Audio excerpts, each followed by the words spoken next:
All right, my friends, welcome to episode 357 of Prof and Dev Play Games. My name is Larry, the professor at Prof Plays Games on Twitter, and over there is the Dev, Anthony at Summer Speak on Twitter. How are you? I'm doing okay. It's nice to get away for a couple days. Can really reset your mental load. Oh, yeah, dude. And just be like, wow, I needed that. I needed a lot of really good sleep, a lot of just relaxing on the North Oregon coast with Very my cool. wife. That was great. And Very, also very- the most badass dinner I've had in a very long time. I would like to God. hear more about this dinner. We went to just a steakhouse that was a block away from where we stayed. This place is called Gatsby's. So it's all like 1920s themed, but it only has eight tables. Whoa. Super small. Have to get reservation. Goddamn, one of the best steaks I've had in years, maybe a decade. Wow. God, it was a good steak. And the size, it was so good. We splurged on it. Great wine. Good wine. Well, and you're like walking back to the place, right? Yeah. So Just drink walk as much away. fun as you want. Yeah, pretty much. So we splurged a bit on that, but it was good. I don't feel bad about spending a lot of money on food that I can't make myself. I can't. Yes. That I like other places we ate there. Shockingly, like small, kind of resorty town. A lot of the food actually was just kind of overpriced and mediocre. Like it's fine, but you eat it and you're like, I could make this or make it better myself. So whenever that, you're just like, I don't know why I would spend money on this. That feels kind of bad. Not this steakhouse. I spent a lot of money on that. There's no way I could make a steak that good. Nice. Ever. Good. So that was really good. I enjoyed that a lot, and it was been a nice bit of relaxation there. Man, things have been busy. That's the reason why I always feel off about going to Italian food, because the food is cheap to make, and I can make it fairly good. Like I don't need Italian food. But steak is harder. There's only one Italian restaurant that I feel that way in Seattle that I would go to. I absolutely love that place in West Seattle. It's called La Rustica, and it is as good as any Italian food I had actually in Italy. Oh, damn. Okay. So it's just like really, that was my thing when I years ago going to Italy was like, man, we're going to have great Italian food and come back and be like, well, now nothing in the U.S. really meets it. Like in Seattle can really fill that hole. No, we got back and we were like, no, the Rustica, just as good as anything we had there. Nice. So that's the place we'll go out for Italian. But yeah, you can make pretty good. You learn to make Italian food, you can make some good Italian food. The best meal I've ever had was outside of in Tuscany, where we were at, and it was like a tiny town, and it was like this roast boar meal, and it was just like a sauce with roast boar and noodles. I forget what it was called, but man, it was the best meal I've ever had. That's really good. Nothing's ever. Tuscany has great food. Oh my god, Tuscany has great everything. Yeah. That's probably where we had some of our best meals in Italy, was in Tuscany, and it was real good. But yeah, so nice getting away. Awesome. Just chilling out.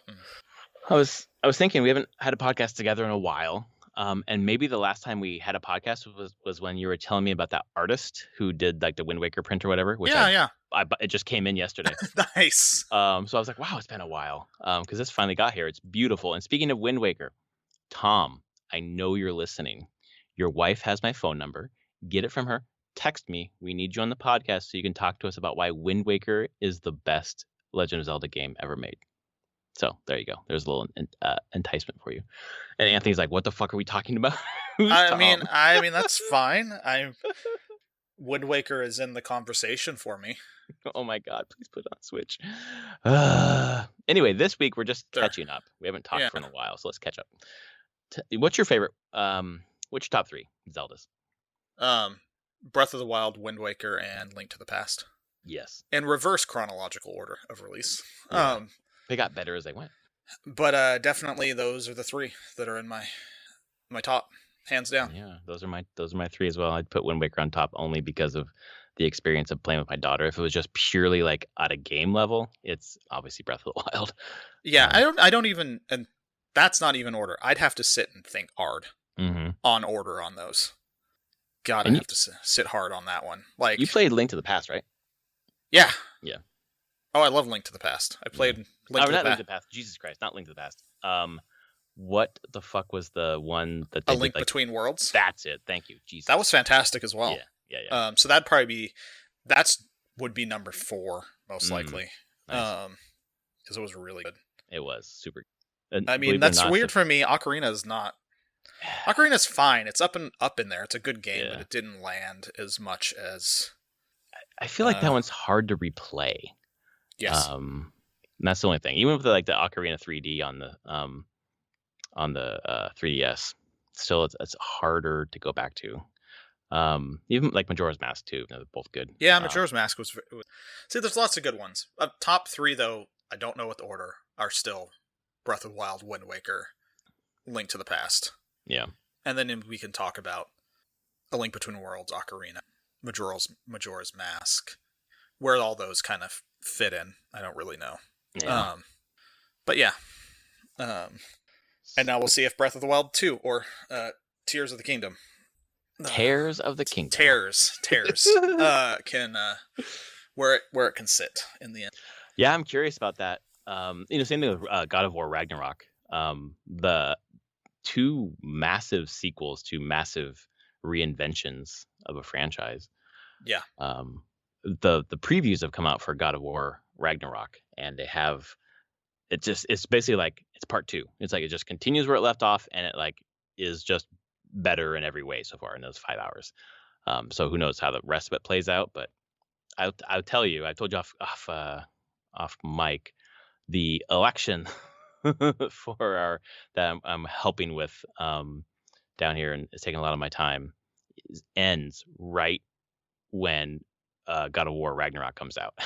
I'm just going to go into a cocoon with that game for a couple of days and just disappear.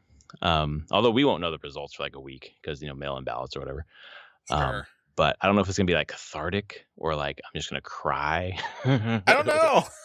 I feel confident. I feel confident. So, but we'll see. Who knows? I could be wrong. But have you heard any of the previews of God of War Ragnarok, or do you even care? Are you paying attention to that at all? I watched a couple of the trailers coming out. Mm-hmm. It looks good still. This is one I'm like, I won't play it probably, but I'll watch a stream of someone playing it for sure. And you did with the first one, right? Did you watch the whole thing? Yeah. Yep. Cool. It was very good. Very good story. Mm-hmm. I enjoyed watching it and seeing the story, and so I will do the same this time and continue it because it does look pretty cool. I'll give it that. I'm curious where they'll go with it. If they get ballsy with the story and like kill Kratos. I'm wondering. Yeah, me too. Like it could. I'm wondering how much they want to continue the series in the end. Like and how do they set that up for things again? Because did Sony Santa Monica and them say that this was like a 2-part story? It's a duology. Yeah. Duology. Mm-hmm. They're not planning for a third. They are not. No. But I'm pretty sure Sony would want to do something with it again eventually. They can't leave this franchise behind. I assume, if they're tired of it in some way and they want to move on to something else, either a different pantheon, but probably like a different main character, which Atreus, I would assume. I would assume too. That's kind of what they're setting up. Yeah. But we'll see. Maybe that's also just a red herring on their part with kind of setting that up and then being like, no, it's going to be something completely different.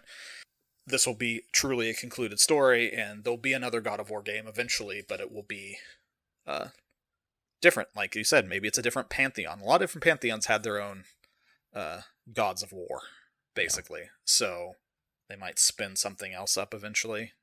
But it would probably be good for them from an IP standpoint, if they want to continue it, to see if they can break away that Kratos has to be in it. Right.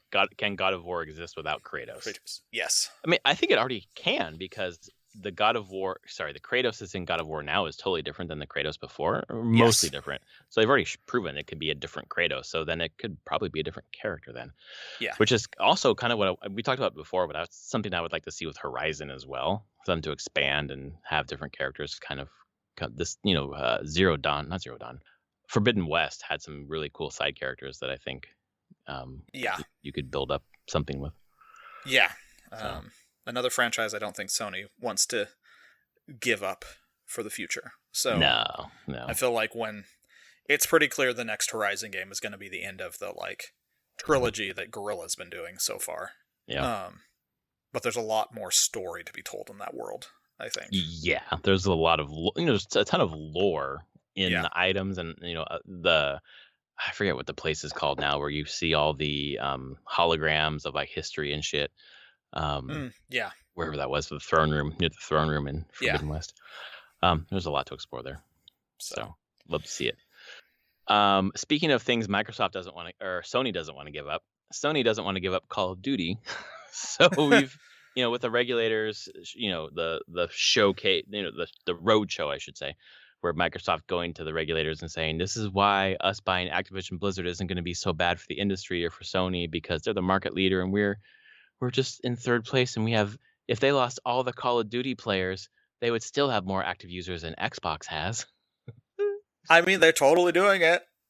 They're doing their case why no one should be worried about Microsoft owning Activision Blizzard, the biggest publisher in the industry.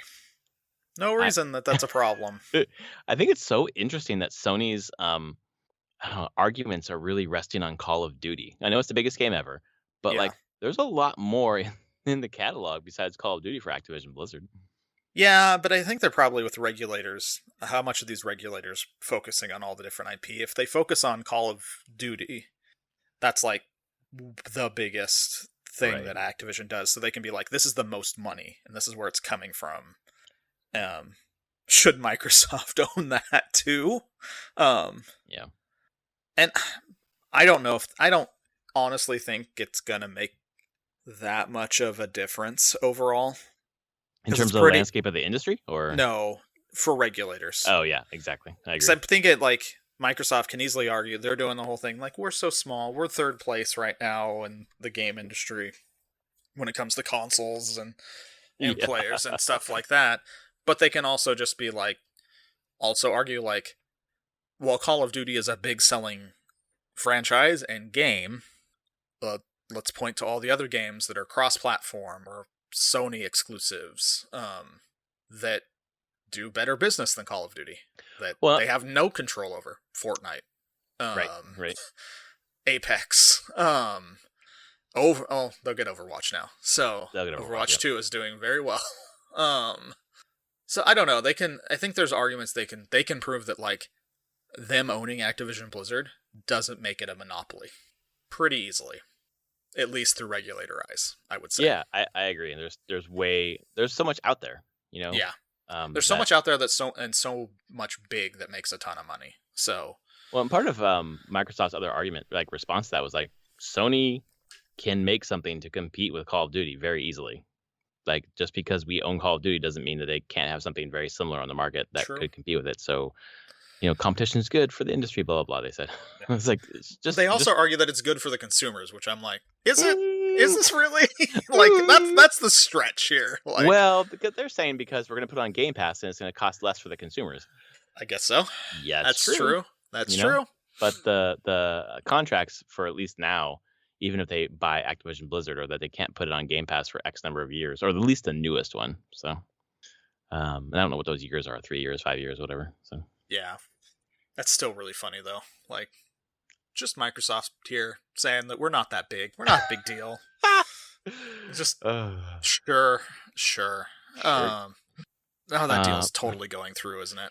I'm almost certain it is. I think so. I don't think there's much standing in the way besides, because there's so much, like, public kind of angst from Sony that makes me think you don't have much of an argument. Like, you're trying to use the court of public opinion, which is not really going to help. Yeah, I don't think so.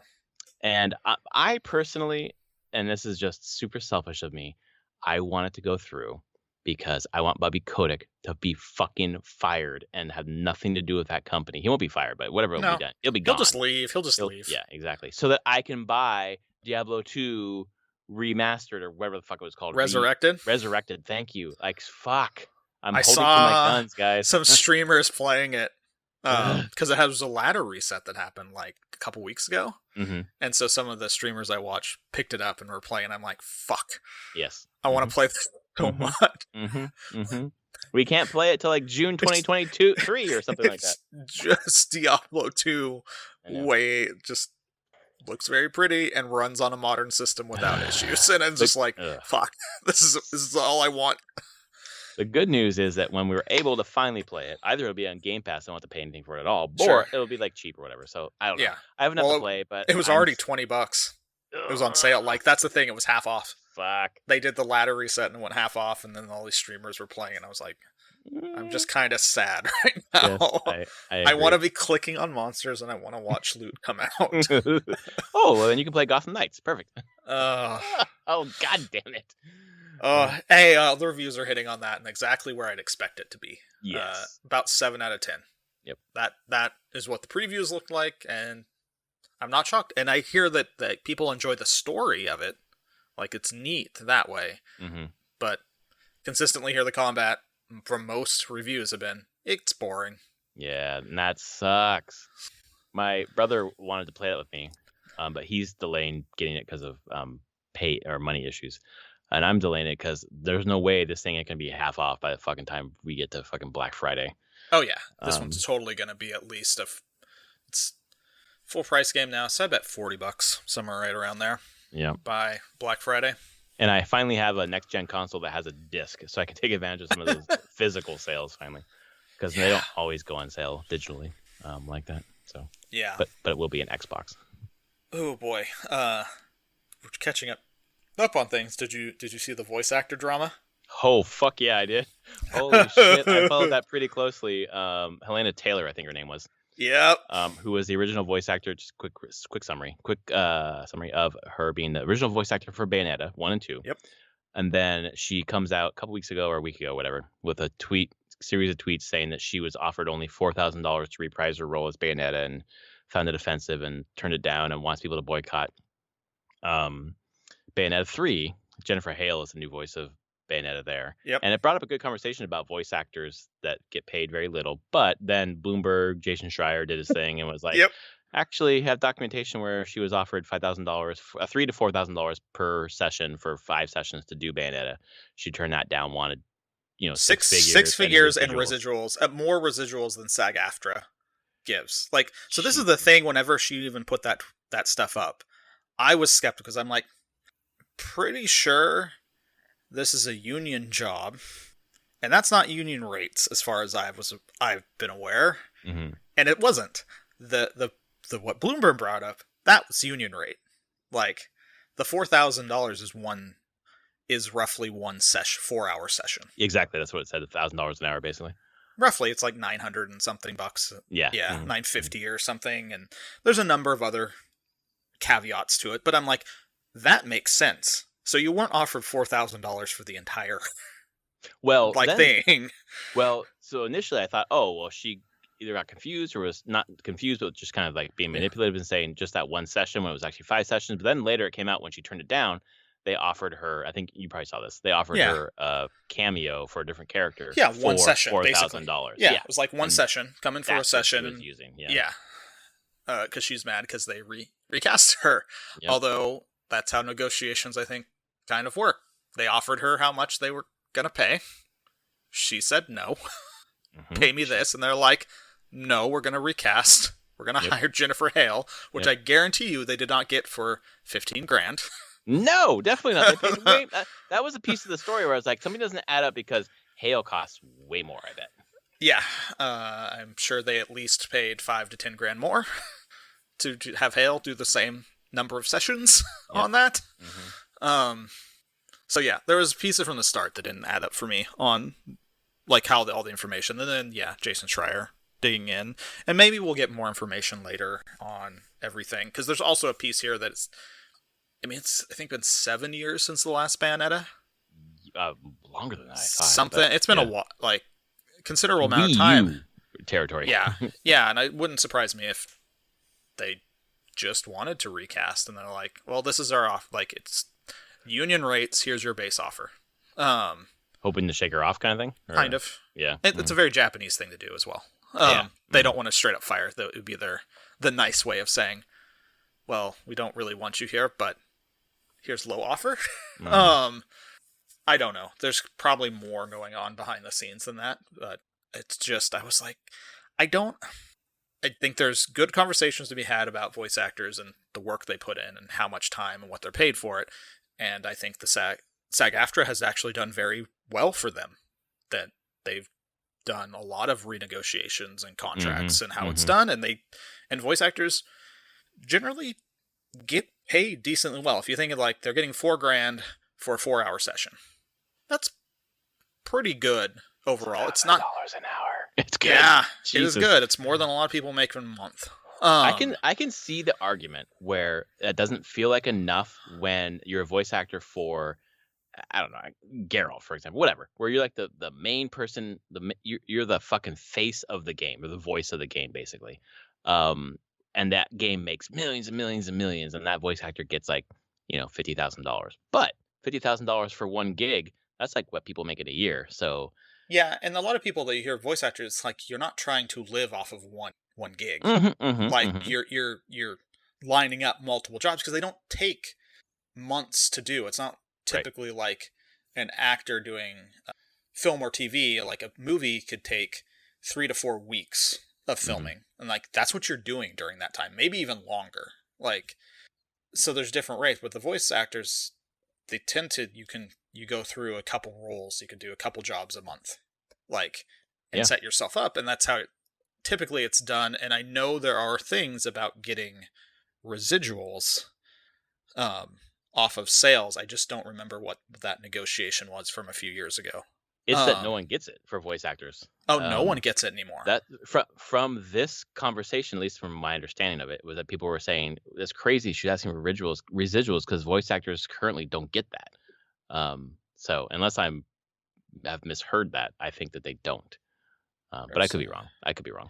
Yeah, I thought that was a big part of the negotiations back in like 2015. There was a big voice actor strike because they was like wanting different recording conditions and compensation. I'm pretty sure residuals were they were a part of it at the time. They at least asked for it. I wonder if they got it.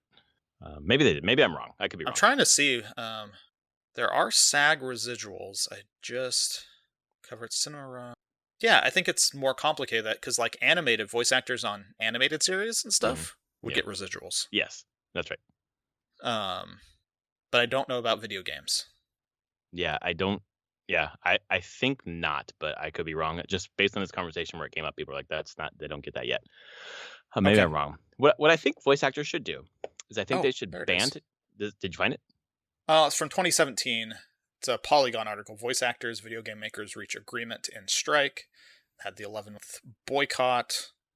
Yeah, negotiations in 2015. It took until 2017 to get it all worked out.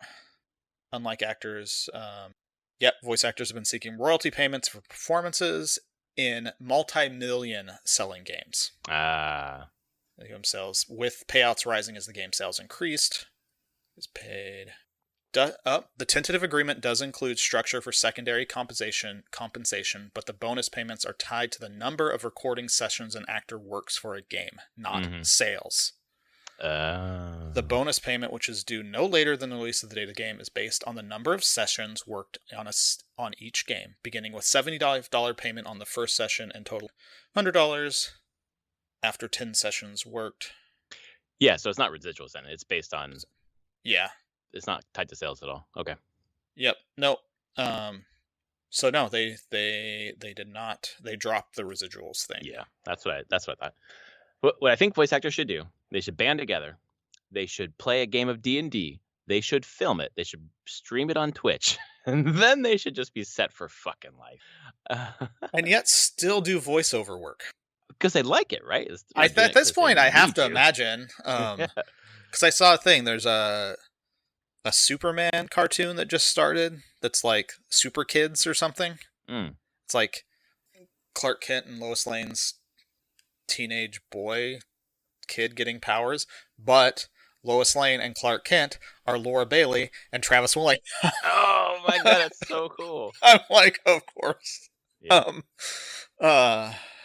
So yeah, I think there is something we said about getting residuals. It's sad that actually kind of fell away. Because I think games that go on to be, especially like multi-million sellers, could probably have residuals for talent in there. Well, They should have residuals for. There should just be a pool, funny, for all the people who worked on the game. That's what I was To going to say. Is I get a feel, bonus.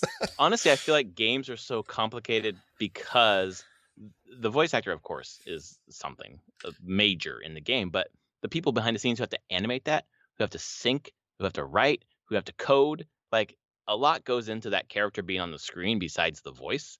So it feels like the argument would be that those other people should get residuals too, or some sort of bonus based upon how it sells, which I think maybe, I don't know, so tied to fucking Metacritic. Maybe decoupling it from Metacritic. Yeah, that'd be nice if it was just. I think generally all of it should be decoupled from Metacritic. You're not that. I wouldn't put that as like. I personally don't think that is a great way to measure the success of a game. No, is because that's just an aggregate of critical critics and critical stylings, and that might generally fluctuate and show you like, well, that's higher quality. Maybe, but that's not always true. And that doesn't equate sales either. So I think Right. tying it to that, like sales is a great way to look at it. And if you can find some better way to talk about quality, like you want to give a bonus based on quality, I don't actually even know a good way to do that now. I was going to say like so Game of the easy. Year awards, but no, that's not it. No. And I was like, well, if you're on Steam, like your audience rating there, but those can be review bombed. Steam Yeah. does a decent job of like weeding that stuff out and like suspending things when that happens. Because we've recently internally been talking about like one of System Aaron's big thing is like we do pay attention to our Steam user ratings. I hadn't looked at in probably a year what Astroneer was at. When I started, it had I want to say it was its overall rating was like user positivity was like 89%, and it's now 92% of like over like 19,000 ratings, and our recent reviews, which is almost 1,000 recent reviews, are sitting at 94%. Wow. And we're like, oh, just get to that 95, and that's overwhelmingly positive, which is great. And I think everyone in our studio would look at that and be like, well, that means we're doing the job. Like, that's what we're basing our quality bar on. Are people that are playing it, are they enjoying it? Yeah. Well, I hope that 94 is still good. No, it's still great. It's and it's an internal thing of being like, very few games get to 95% positive review rate. And that's like the overwhelming, like the recent reviews have they've risen by like 7 or 8% since I've been at the company, which has shown like we've dedicated to putting out higher quality content, and players and new buyers are responding to that. So, I would say that we like to use that as saying, well, we are hitting our quality bar. We are doing better. So that could be a way, but it's hard to go back to why it doesn't always work, is because then you have bigger AAA games that sometimes come with a lot of external baggage, I would say. Yeah. Which could leak into the reviews. Totally leaks into the reviews all the time. Like, even go to Metacritic, which lets user do user reviews there, and that they're so. So let's see, Gotham Knights. Oh, it's not actually. It's actually. Okay. The users are better, right? No, users are worse. Oh. Metascore is 69. Nice. And the user score is 5.8, which I mean that's more in line with going like users are being harsher on it than. Yeah, sometimes I feel like when the critics are harsh, the users are like make up for it. No, this is a great game. Yeah, Yeah, exactly. They're kind of in step on this. Yeah, no one's particularly thrilled with this one. Exactly. No one's stoked about this one. But yeah, I was looking at one recently where it had high Metacritic score but very low user score. Last was 2. Yeah, that's definitely one of them. They killed Joel. Fuck these, whatever. Yeah. SJWs. Sorry, spoiler for Last of Us 2. Yeah. They'll get there whenever they watch the show. God, not in the first season, I fucking hope. No. But yeah, the voice acting thing, I can't see how Helena Taylor thought this would ever go, even if it was a lowballed offer or anything. I'm like, did you just nuke your voice acting career in games? Because I think you did. Well, she certainly did. I don't think she's done much else besides Bayonetta. She's mainly. And I actually went to her website and did a little bit of way back on. She doesn't even put Bayonetta up there as a work that she's done. Right. So I'm like, do you even care? Yeah, Like, exactly. Maybe she doesn't care, and she's like, I don't care if I nuke the game industry, my role in the game industry. Fucking who cares? I guess so. But boy, just I don't know, man. It's fucking weird. You want to believe people, but then, Schreier doesn't miss his mark. So no, I think that the key thing there is like when things like that come out, it's usually more nuanced than anyone wants to say. Right. It's not as easily black and white as that. Especially Platinum and Hale, who are like, we got NDAs, so just support it. Be nice. Yeah, Hale's like, just they put up a role. I auditioned and got it. Like, I have nothing against the original voice actress. Me taking this role would not get her the role back. Yes, that's right. So it's a tentpole release for Nintendo. So it is. God, soon, right? Is it like next week? This week? Oh my God, I think it might be this week. But time is just destroyed in my mind, so I don't know even. Well, I know this week is my daughter's birthday, so that's congratulations. Cool. Wednesday, I'll have no kids in my house of single-digit age. Oh God. Yeah. God, we're old. Holy shit. Yeah. I'm not okay with this, but dang. Time continues on. Friday. Okay. Is Bayonetta 3. Okay. Yeah, it's a tentpole for Nintendo this holiday for sure. Yep. Especially since fuck. Yeah. I don't know. They got Pokemon, I guess, out in November. Oh, that's true. They also have Pokemon. Yeah, they just started doing previews of that. So I didn't look into that much at all. My kids will probably be excited. They were talking about like the forced battles with trainers is out, so you can choose to engage in that or not. So there's less grindy, I guess. Okay. Supposedly, and more open, explorable. More casual, which is fine. Yeah. I'm not really into Pokemon, so I don't care. Yeah, basically. So yeah, I'm always like, oh yeah, Pokemon's the hugest thing ever. So of course they have a big release this fall, but I'm like, I don't care about Pokemon. So yeah, it's not much. There's not much Nintendo's doing this fall that is for me, other than Sparks of Hope, which I'm waiting for. I decided that I'm not playing games right now, anyways, because life. But when I can play games, it's gonna be God of War. So I'm gonna wait on. No, that makes sense. Yep. Good segue here. What I'm waiting for, goddamn Final Fantasy 16. Holy shit. That trailer, dude, was amazing. It's the hypest trailer I've had for that game. I'm just like, yep, I'm all in. Give me all this lore, the world setup. Like it was all world building. I was like, this is amazing. I don't care about the gameplay. This story's great. I mean, the world setup is really intriguing. Like you said, it's Game of Thrones, and we can just throw that around. It's very political. You have it's taking the themes of Final Fantasy, the crystal stuff, the Aether, and just being like, okay, let's make this more political with a land that's dying, and all these nations are now coming into pretty big conflict because their world is dying. Limited resources. Yeah, exactly. Oh, and what if we told you that like the equivalent of nuclear weapons in this world have a will of their own? Perfect. Fucking perfect. I'm just like, oh shit. This is gonna be intense. Oh my God, I want it right now. I want it so fucking bad. That's the kind of game that's the game that I want right now. I just love it. Yeah, the setup. Someone else I watched that was talking about the trailer said that like the dominants, the people that can become who are the summons, are kind of like the way the trailer makes them out, kind of also like WWE wrestlers. Oh, even better. Great. Like if you think about it, like the way that they're presented in the game and like in that trailer has them in like half forms and stuff, and like they're like big fighters, like these two just super powerful people just freaking punching each other.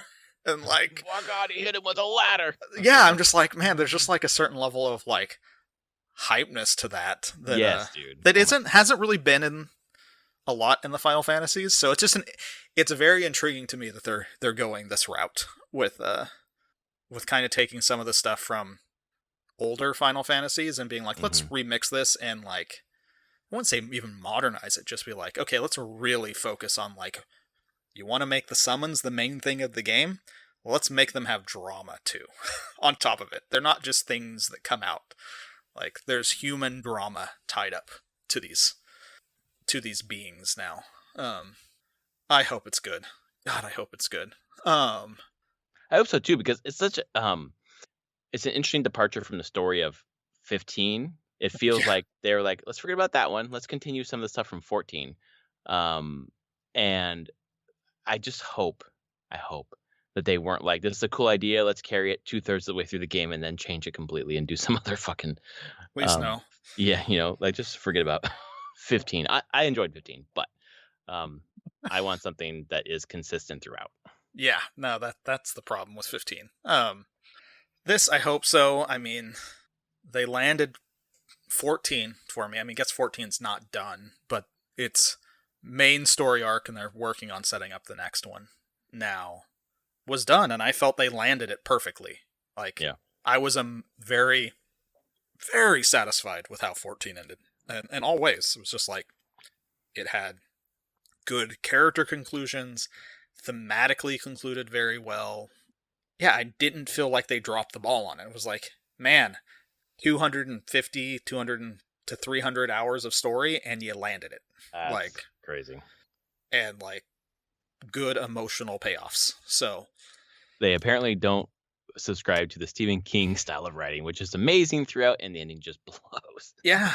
I'm sure they felt like they had a lot of pressure there, though, to get that right. Oh, God, I bet, Because, I mean, for 14, especially in that way, if they had missed on that, there's no... How many people would still just continue to play it?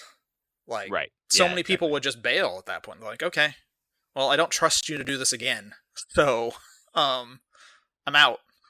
So, like, that one was rough, because even beyond, like, the mainline Final Fantasies, the single-player ones, if they miss every once in a while, that's fine. Like, they're all different, so they get another shot at it. Right, you don't need to continue it to, like, get as many people as possible to, like it and continue playing. Yeah, exactly. So, and they did, and I'm very happy. In that 16 trailer, I was so excited after seeing that. I just want it. It's still summer 2023, and it sounds... They put out, Yoshi P, the producer, put out a statement being like, yeah, they've rounded to the end now. Like, they're in the last chunk of now polish, performance, and tuning. Like, it's not like core systems being made anymore or anything like that. Like, they are truly in the end stages of the game. That's a good place to be 8 months out. Like, let's just polish this thing. Oh my God. Like, you couldn't have made a trailer that was more tailor-made to me than this one. I want it so fucking bad. I mean, it starts with a book opening with narration of the world. You're just like, oh. And the writing was good. I thought I was ready for it to be cringy or like fucking trite or whatever, but I thought it was pretty good. It was. I was surprised. They had not a lot in there, like just short sentences a lot of times and stuff, but like the writing for the characters was interesting. Talk about voice acting. The voice acting was pretty great. The voice acting was really good. I thought it was really good. I was trying to figure out who it was. I don't know if I could tell, but like I thought it was really well done. So I hope it's not just like a trailer thing. But no, I think that's the voice actors through from the entire thing. Yeah. The guy Dominant who comes Titan, the Desert King. Mm-hmm. His voice is awesome. It's like so deep. Yeah, right. It's just exactly. Like, oh God. Give the veins now.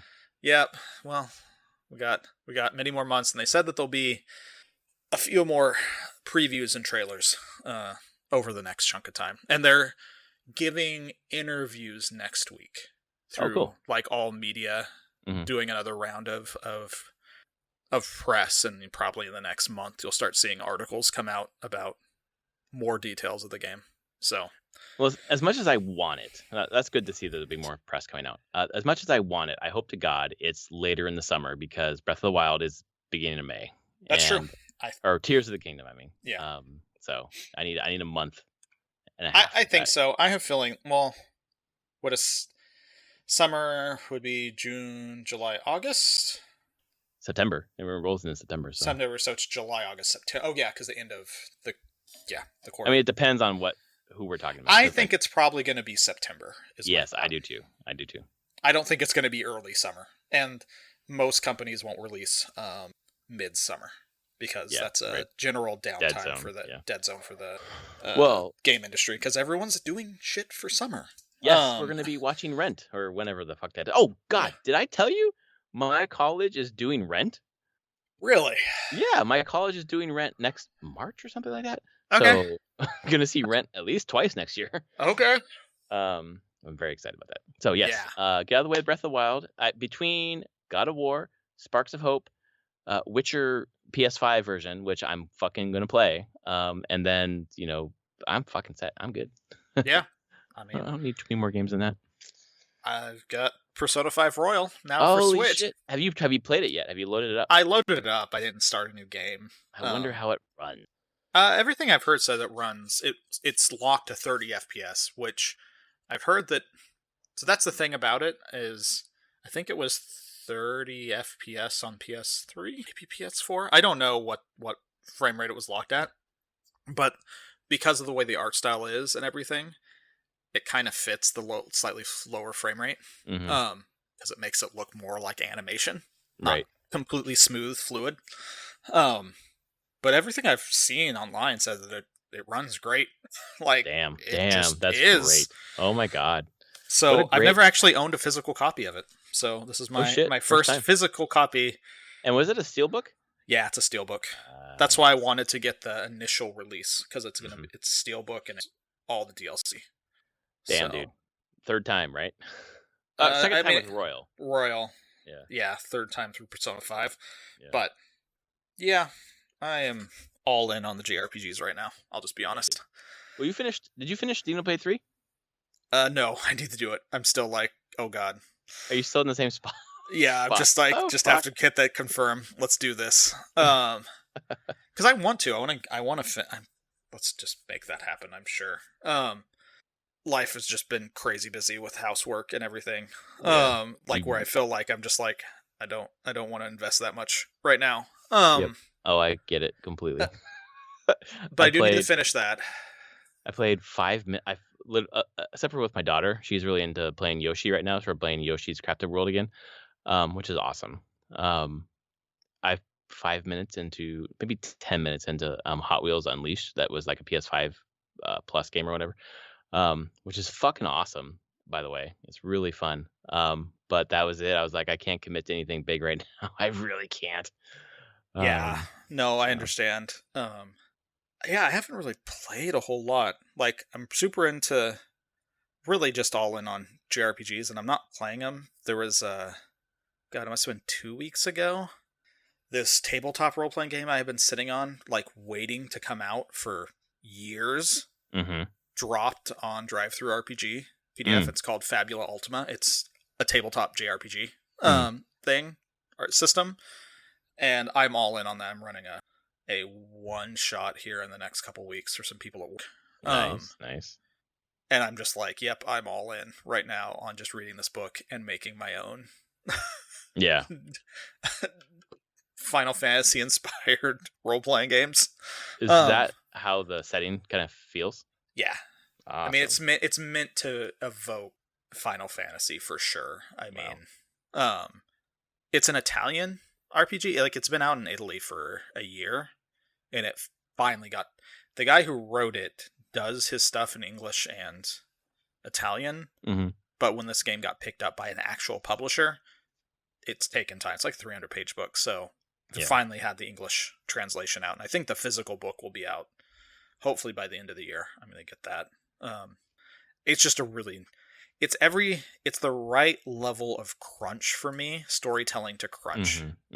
So it's not D&D. It's not, you don't play it on a tactical grid. It's all, they're like, no, it's JRPG. Theater of the mind. Or... Theater of the mind, and also like, think of your normal JRPGs. Grid placement doesn't matter. Yeah, right. Like, so that's built more around players choosing their initiative order and comboing. Mhm. So everyone has lots of neat abilities they can do, but it's not. That's where I like the crunch. There's like, you feel like you can do cool things all the Are you time. filling limit breaks? Yeah, like you can do stuff monitoring like that. Yeah. Not really meters, but you definitely have like special abilities you can do, and whenever you level up, you get new special abilities. So it always feels like you have things you can do and be exciting in combat and outside of combat. And it's just rule system wise very, very simple mechanically, but a lot of depth to it. So it lands where I've wanted a game to land for a long time. So Very cool.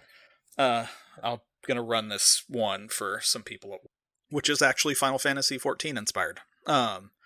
There was some like offshoot, some plot threads that got left hanging on like some side story content in 14 that I think what it came out was that people weren't really that happy in the end with it. Like, a lot of players didn't engage with this content, so they just kind of dropped it.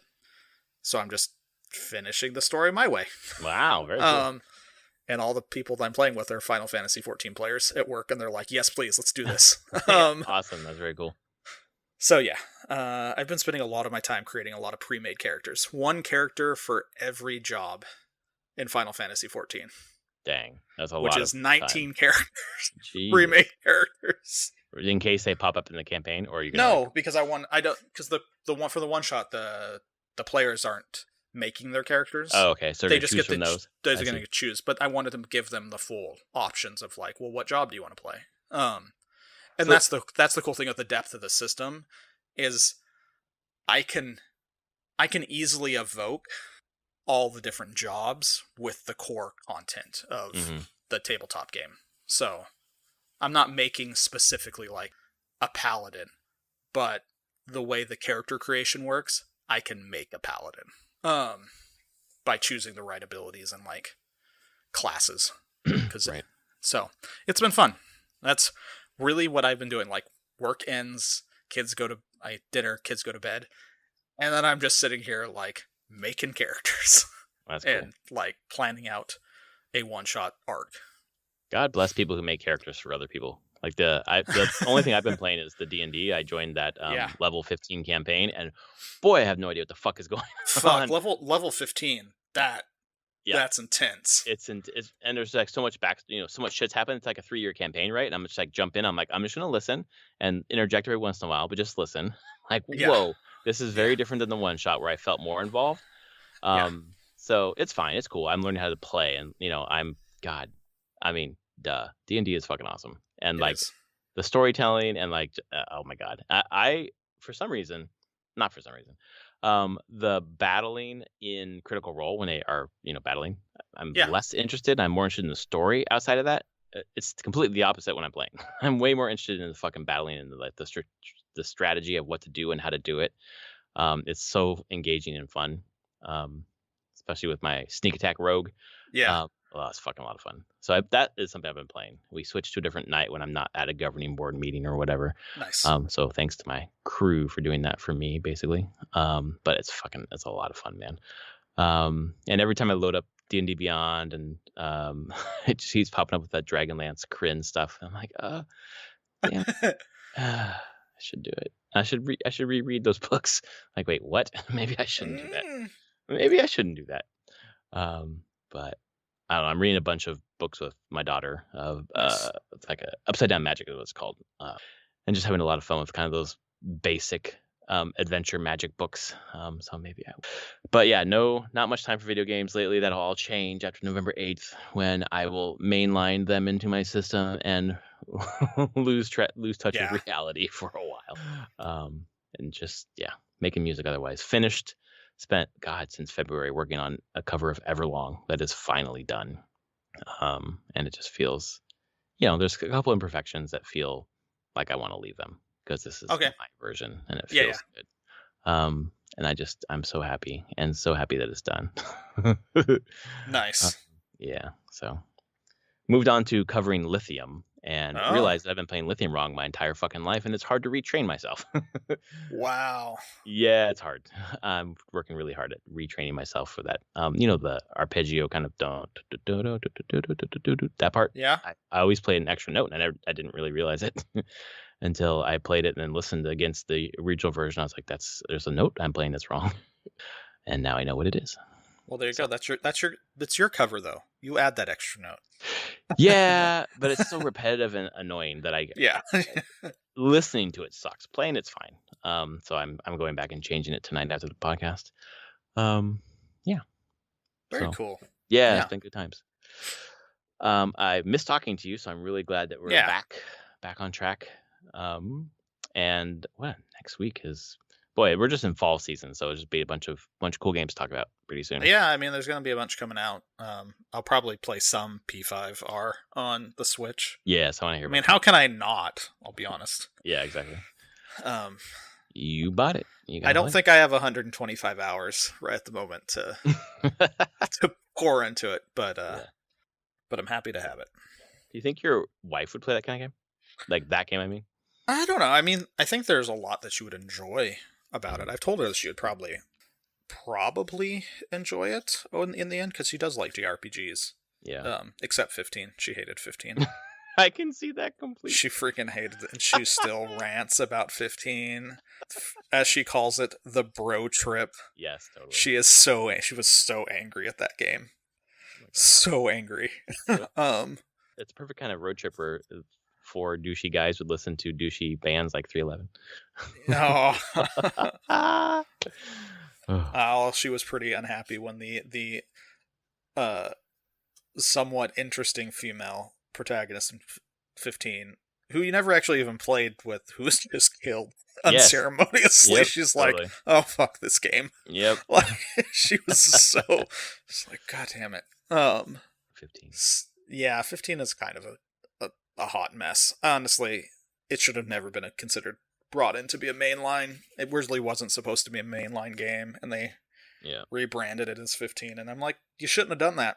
You shouldn't have done that. I get it that it had been so long since you had a mainline single player mainline that you wanted something there. This was not it. This shouldn't have been it. It's just so funny that that's the first Final Fantasy game that I ever finished. I know, it's amazing to me that that's the one you finished. I don't know why. It was just the right time in my life. It was when my daughter was just born. So lots of sleeping time, I believe, is when she was just born. Woof. That game. Yeah, dude. So much wrong with that game. I think having P5R on Switch, there's a higher chance that my wife would give it a shot. Yeah.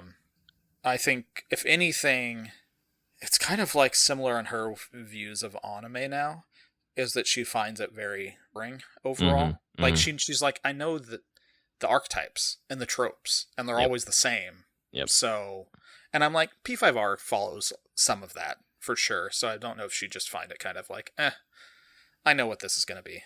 I don't need it. Yeah. Because she hasn't been so for the past 4 weeks with my kids, every Sunday night has been, we watch the latest episode of Gundam, Witch from Mercury. And my wife's like, watched an episode, and she's like, nah, it's just the same anime stuff that I've watched for decades. And she's like, I'll just do my own thing. My kids love it though. I'm enjoying it. What's it on? Crunchyroll. Oh, okay. It's the first female-led Gundam. Nice. And it's really good. Really, really good. And I don't particularly, honestly, I'll say here, I find Gundam really boring. And then I tried to go back and watch Wing, which I had watched all before, and was like, nope, this is just bad. Like, why did I like this? Yeah. Why did I like this 20 years ago? Different person then. Yeah, totally different person. Tastes have changed. This new one, though, I'm in. Like, it's cool. Is it like a set, 12 episodes or whatever? Or I think it's 24. It's going to be a full season. I really enjoy it, though. I highly recommend for anyone who hasn't ever watched a Gundam before. It's really a great entry point. I have never, no. Because it's its own storyline, its own timeline. Doesn't tie in with the rest of them. It's completely its own thing, and it's I don't know, school-based pilots with the lead female protagonist. So Cool. I don't have Crunchyroll, but I yeah, think I'll give it a chance one day. yeah, I totally recommend. I think this is probably a great entry point. It's getting good reviews. It's pretty. Nice. So yeah, but it's been a fun thing watching that with the kids every Sunday now for the last 4 weeks. But that goes back to my wife being like, it's all the same. I'm like, well, Persona 5 is probably going to be all the same to you too, I'll be honest. But Right. she did like the 16 trailer as well. Oh, good. She was like, that's neat. I'm like, yes, it is neat. Let's do this. That is underselling it, but yes. Yes. This is good. At least we're on board. Yeah, she's like, okay. Yes. You have to earn back my trust from 15. But I totally get that. Did she play? She didn't play 14, did she? no, I think she'd like 14 a lot, but she just doesn't want to play an MMO. Yeah, because totally. as she said that she doesn't want to deal with people and their dark black hearts. Which is her memories of me playing WoW and a lot of assholes in WoW. And she's like, man, a lot of people, like awful people, play these games. And I'm like, yeah. Uh-huh. Yep. Mm-hmm. And I'm like, now I think with 14, I think I convinced her that she might give it a chance if she had the time, but it's quite the investment of time because you can play 14 in such a single player way. Yeah. Actually, I think you can play when the next patch comes out in a few months. You'll be able to play all of the dungeons single player. Really? Okay. Yeah, they've gone back. All the dungeons in A Realm Reborn and Heaven's Sword, you can now just play with AI whenever you get to the story dungeons. So they just Stormblood is what the next patch is going to bring. It's going to have the AI for Stormblood dungeons. That is good. So yeah, you can just play the game. Like there's a few places you would have to play with people, but they're really trying to minimize it. It's like they've just learned that like, oh, there's a lot of people here that just want to play this game as a single player game. Let's just let them do it. Let's just turn our MMO into a single player game. Yeah, it's pretty much the antithesis of so much MMO design of being like, and companies being like, well, but it's an MMO. You're supposed to play with people. And they're like, nah, it's fine. Like, you want to pay us $15 a month to play a single player game? Okay. Sure. Go for it. Just play.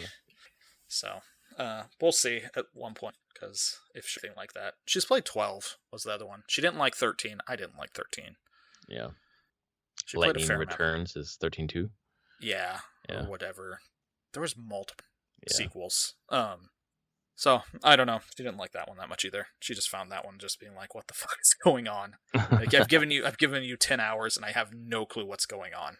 Yep, time to put that down. Yeah. So I don't know. We'll see. If she ever has some time, she might give Persona a try. But yeah, nothing else from me this week though. Me neither. Reasons stated. Soon. God of War. Let's do it. All right. Well, this is episode something. 357. Yeah, I think that's right. There's a 3 and a 7 somewhere in our 357 of Prof and Dev Play Games. If you like us, rate us on your podcast service of choice. If you don't like us, well, we're glad you're still here. And we'll see you next week when we're talking about, I don't know what, Bayonetta 3. No, probably not. We're not playing that yet. No. Yeah. All right, folks. Thanks so much. See you next week. All right. Later, everyone.